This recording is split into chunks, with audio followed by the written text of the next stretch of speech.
Good evening, everyone. I'm Katie Moore. And I'm Sharice Gibson. Karen is off tonight. Qualifying for our next local elections is just over a week away. And in New Orleans, several city council races are expected to be hotly contested. Yeah, Tan Trung has a preview of some of those races, plus a look at the likelihood that Mayor Cantrell will face a serious challenge.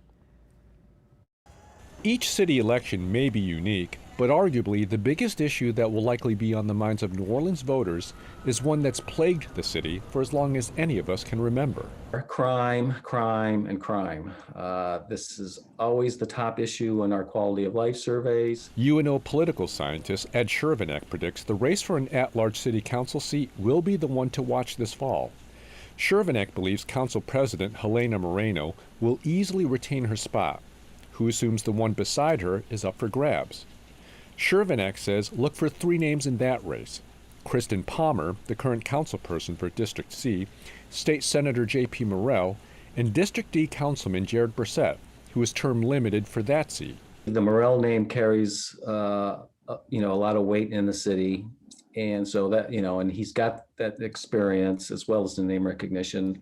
Palmer's been out there as well in terms of dealing with this issue of moving City Hall into, municipal auditorium. So that's given her a lot of face time in the media.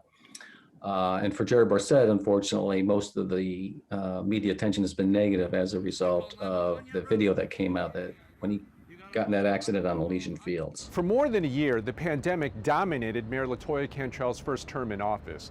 And while some critics say her COVID restrictions were excessive and stifled the city's economy, Chervenak says so far there doesn't seem to be a real threat to her second term.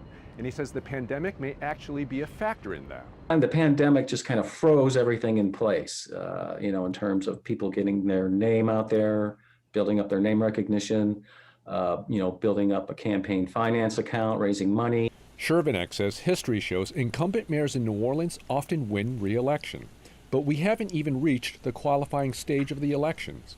That still leaves time for surprises. Tan Trung, Eyewitness News. Qualifying for the city elections begins July 14th with the general election set for November 13th.